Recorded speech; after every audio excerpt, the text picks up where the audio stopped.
Hi there, and thanks for joining us. It's Chris from the MFRC. I'm the Family Advocacy Coordinator, and with me today I have Dan, the Family Liaison Officer from the MFRC. The month of June has been designated, if you would like to say, as the PTSD Awareness Month. Particularly in June 27th is PTSD Awareness Day.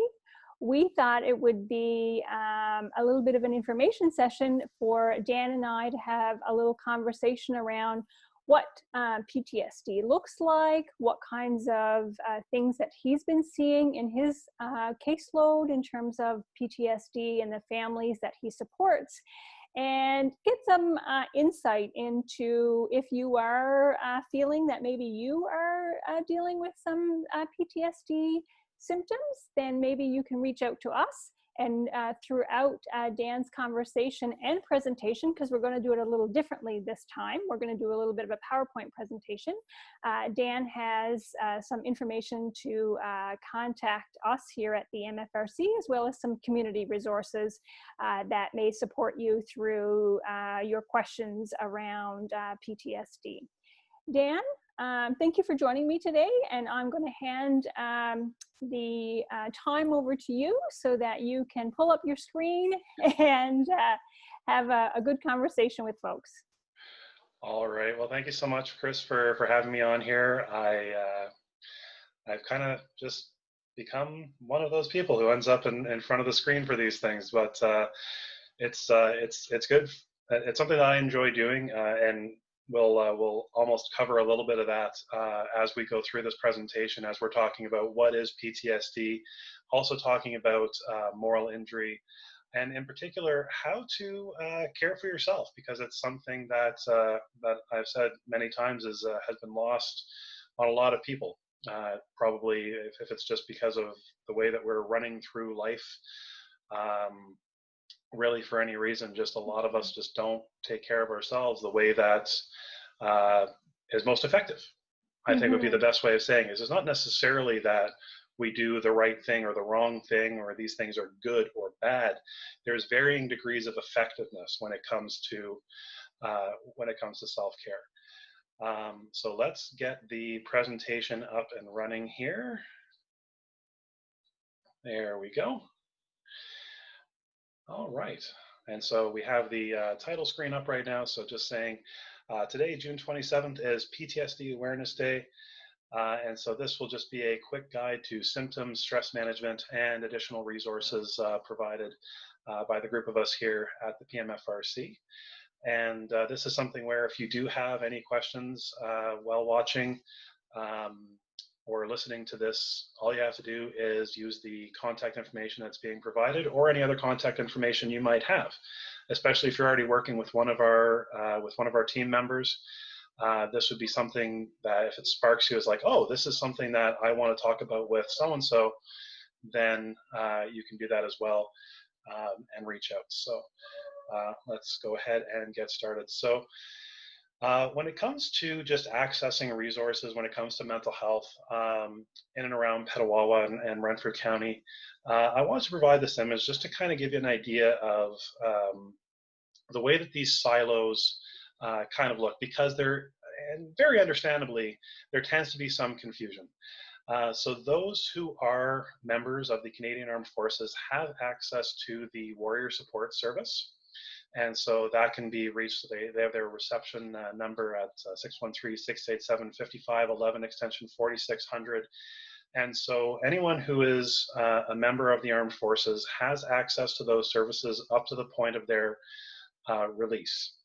Now, if their release is coming up, let's say it's a medical release, the release is coming up, then there would potentially be a transition from Warrior Support to, for example, with the medical release, the flows, but we'll get to that in a moment. For family members of active service men and women, we have the PMFRC Mental Health Team, and so that's where you would get in contact with our wonderful Family Advocacy Coordinator, Chris Quigley, and we have the email address for her up online right now. Just because that's the easiest way to get in contact with us during this lovely season of COVID. And then for those who are medically releasing and medically released. So the veterans who are medically releasing and medically released, as well as their families, you then have access to the Veteran Family Program. And that's where you would be able to get set up with the flows, such as myself and currently in Petawawa, CJ Cote and Rhonda Miller. And additionally, if you are going to be heading to another location after your release, if you're heading out east, if you're heading out west, if you're heading to Quebec, we can get in contact and start that process for you so that you're not falling through the cracks. You can have that continuation of service. And that's where somebody like Louise Anderson, who's our Veteran Family Coordinator, is extremely helpful. She has those connections and can really help with that process as well. Okay. So when it comes to post-traumatic stress and moral injury, so these are very specific kind of operational stress injuries. When we talk about OSIs, we're not just talking about PTSD. This can also include physical injuries. It's those things that happen while a person is in active duty, whether it's here at home or internationally. It could be during training. It's something that happens during a particular operation, whatever that operation looks like. But when we're talking about PTSD, for example, we're talking about a condition of persistent mental and emotional stress occurring as a result of injury or severe psychological shock, typically involving, and so this is where we're getting the symptoms of sleep and constant vivid recall of the experience with dulled responses to other and the outside world. That dull response we often refer to as blunted affect. So it's that inability to show emotion. It's that instead of like really showing a smile, that's where you start to see, no, I'm totally happy. I don't know what you're talking about. Mm-hmm. Though maybe not as extreme. It's different for everybody. But we look at PTSD from very much a danger and fear framework. So some significant event has happened that triggers those fear processing parts of our brain. So thinking about things like the amygdala for you science geeks out there who are a little more into that.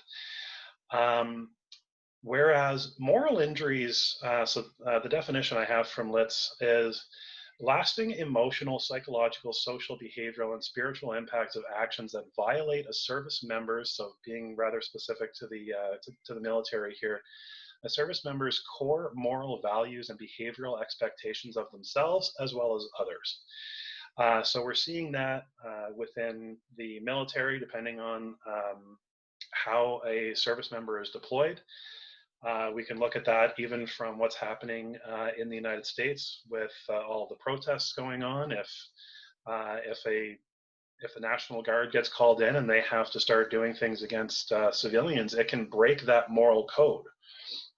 And similar things can happen with service members that are sent internationally. We can also look at it from the perspective of doctors in hospitals. If they're asked or kind of forced to do things that break their moral code, or if they witness something that breaks their moral code, then it can cause that injury to that part of the brain. And so there is a distinction within the brain, and there's actually a link at the end of this that'll bring you to an article that explains some of this, and again, a little on the doctoral kind of end of things, but just kind of gives you that idea of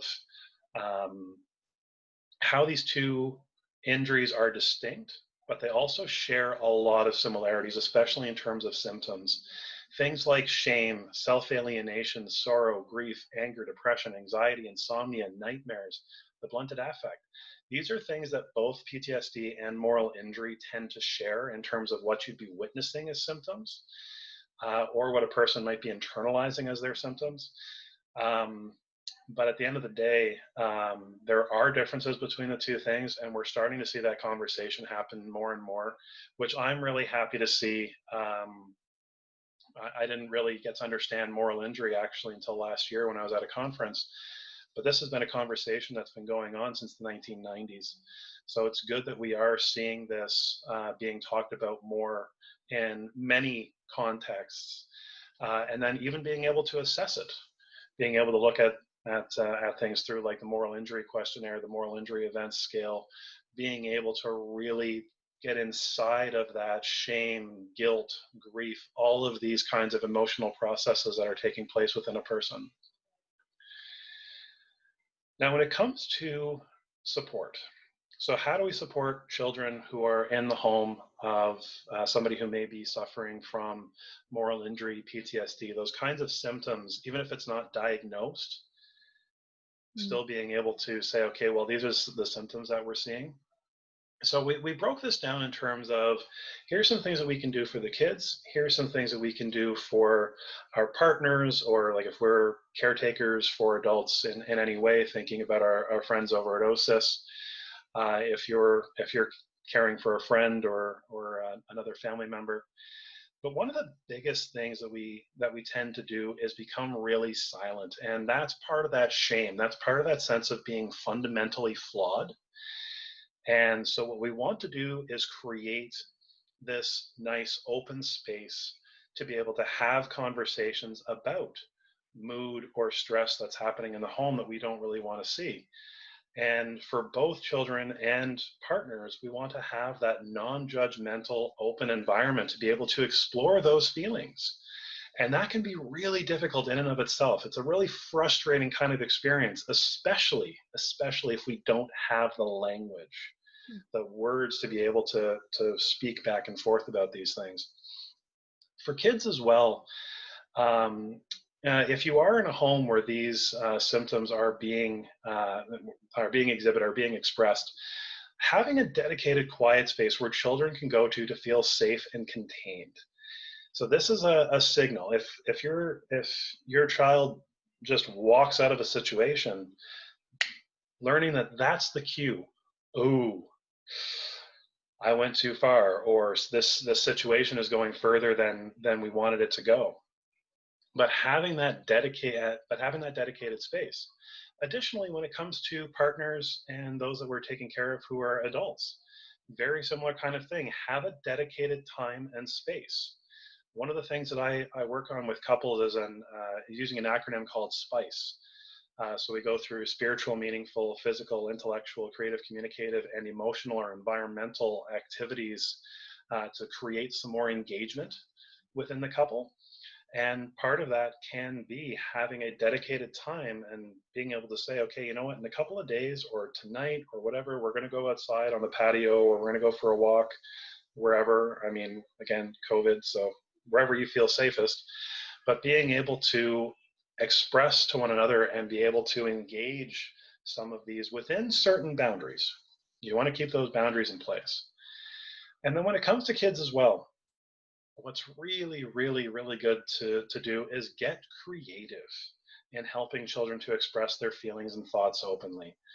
Art and music are fantastic, whether you're playing it, when it comes to music, whether you're playing it, listening to it, writing lyrics, poetry, but get creative inside of these things, because that's the kind of space that we want to be able to see. And within partnerships, it's interesting though, you start to see that there's similarities between these two. We want to build relationship resilience by setting aside time to express emotion, again, within certain boundaries. But you can use games, you can use the arts. Um, Games could be board games, games could be video games, sitting down and doing these things together. What matters is you're creating this engaged, connected space. And the reason why you start to see the overlap between these two, and depending on if you decide to work with somebody on an issue like this, moral injury and PTSD can be looked at very much in the context of attachment traumas. I've lost that capability, or that capability has been injured, of being able to form attachments or be secure in those attachments. And so that's where creating those spaces can be so important. And then the really big thing is self-care. It's amazing to me, and it's not like it's a surprise necessarily, because again, we have that attachment and security and all these kinds of things, but how often we hear statements akin to, I don't deserve self-care, or there's not enough time in the day for self-care, or if I take this time for myself, I won't be available for somebody else. As if self-care is some kind of like a luxury that only a few people can afford. Mm. Fundamentally, though, self-care is a priority. Your body, your brain, the combination of the two will tell you when it's time for self-care. And the longer we put that off, the harder it is to engage in those things and be able to sustain and have that resiliency when it comes to our health. It's also a discipline. Mhm. Self-care is not an easy thing to do. We think of it sometimes as being something super simple. Oh, I'm just going to do it whenever. You need to carve out time. Mhm. Self-care is also self-initiated. So only you can decide when you're going to do this. It's not just a partner or friend telling you, hey, go do your thing. That can be fairly patronizing. You want to be able to carve that time out, have it dedicated, initiate it yourself, and make sure that it's also something that is kind of decompressing. Here we go. It's on my slide. Uh, it's decompressing. Mhm. It reinvigorates, but it should also be something that is, whether it's physically or mentally or kind of psychologically, emotionally, something that is engaging and meaningful, something that speaks to your core.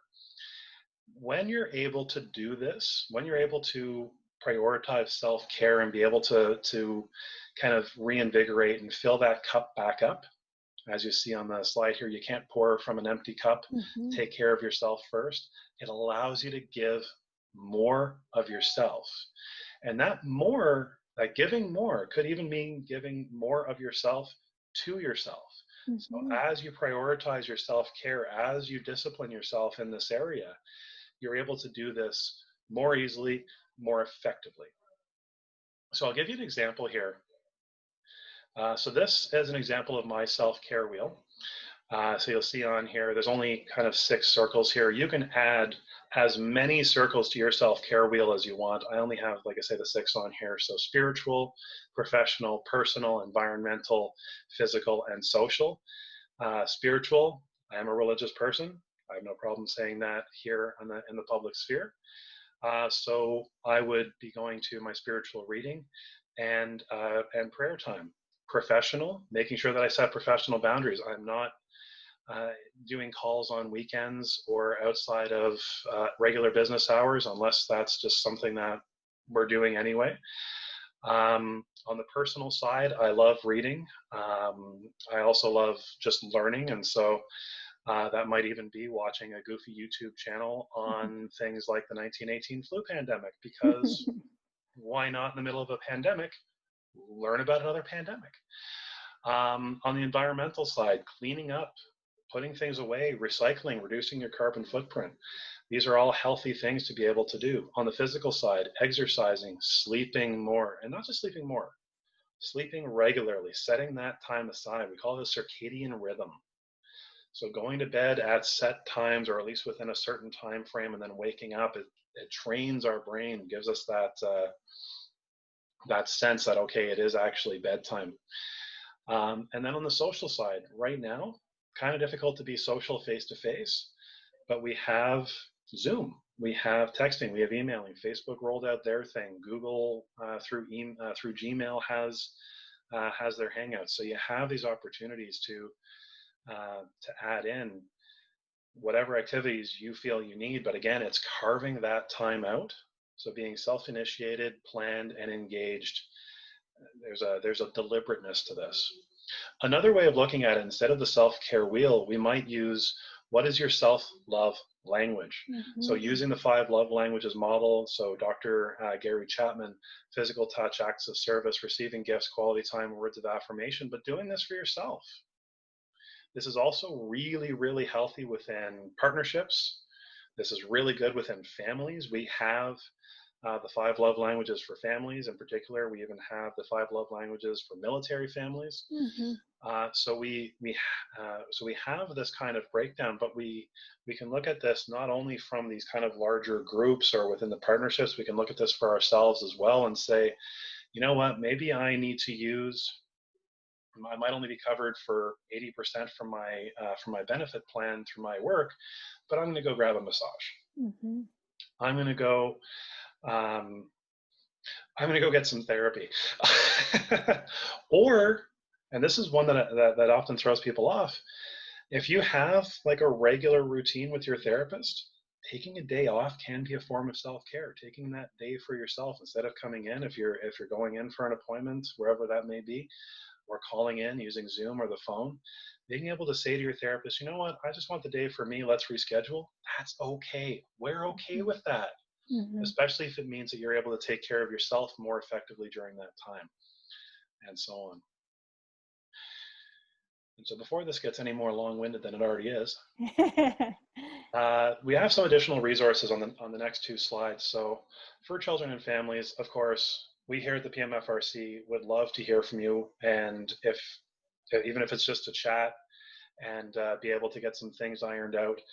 I'm of the belief that every person could probably use at least 1 or 2 tune-up sessions every year, if not needing to kind of go in more regularly. Also in the area, we have the Phoenix Center for Children and Families, an amazing organization that does some fantastic work. I also put in here the Robert Smart Center, as well as Strongest Families, so that's not so local. But Strongest Families is a really good resource for helping out with, in particular, anxiety and certain forms of depression. Really good to help out within the family, and available online, which is really cool. For adults and families, as I already mentioned, we have the Warrior Support Service. Again, we have PMFRC, although I don't have it listed in there because the list can go on. OSIS, so the Operational Stress Injury Social Support. And so reaching out to them and being able to link up with people who are going through this caretaking around OSIs. If you're dealing with somebody who has an OSI yourself, so being able to link up and be able to share in these experiences and maybe get some good ideas. Additionally, we have the PTSD Association of Canada, Project Trauma Support, which is just fantastic and just bringing out all these fantastic resources on a regular basis. The Royal Canadian Legion also does quite a bit of work in this area to help with education around OSIs, PTSD, and just the needs of veterans. You don't necessarily have to have been medically released to be able to reach out, and especially to the Legion, be able to say, hey, help. Anxiety Canada, Big White Wall is something that's also really good to access, and that's for persons age 16 plus. We also have the Canadian Mental Health Association, CMHA. They are regularly bringing out resources and reaching out, finding out what programs might be needed in various areas. And then the Center for Addiction and Mental Health has some really good links, resources, training regularly coming out.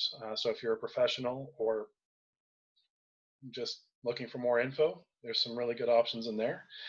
As well, there's some helpful links on here for working with children who are kind of inside of some of these distressing situations. And so there's over at Operation We Are Here, fantastic growing organization.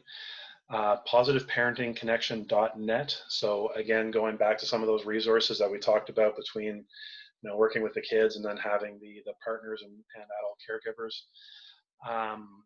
Again, some good resources there. Childhood 101, how children use art to process thoughts, ideas, and emotions.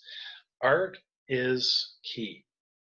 Art is how we express without words. And there's a lot of stuff, especially when it comes to kids, that there's a lack of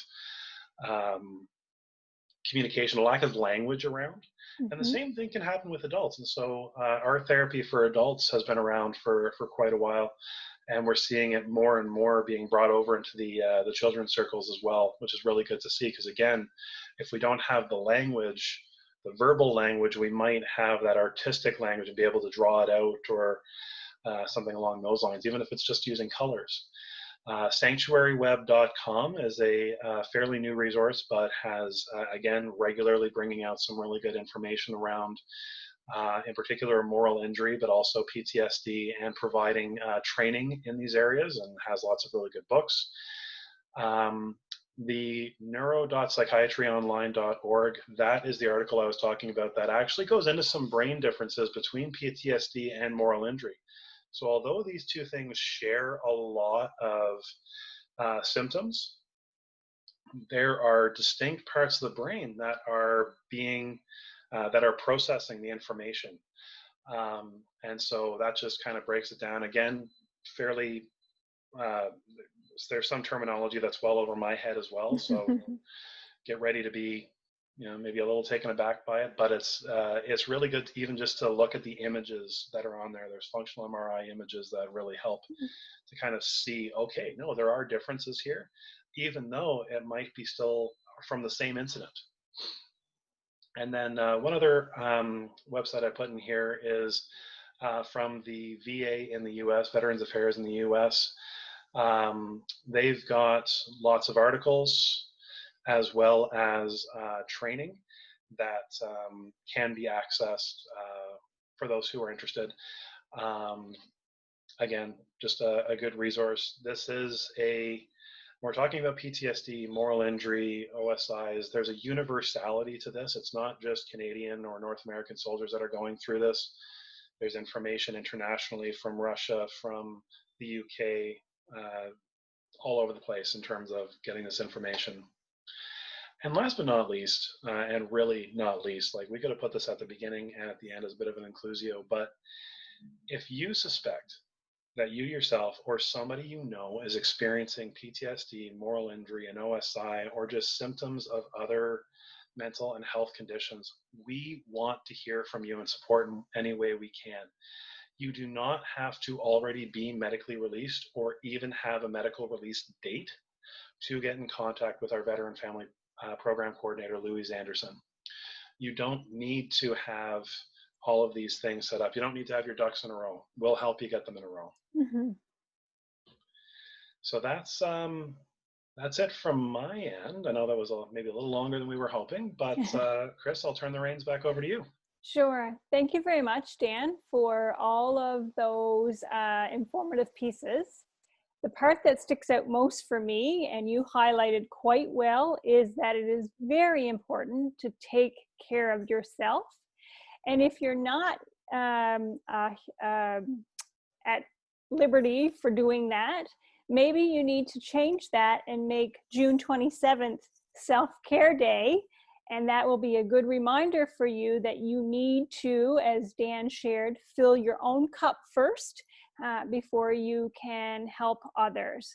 So thanks very much. And again, as Dan said, if there's any information that you've seen on screen or you would like for us to elaborate on, by all means, give us a call at the MFRC.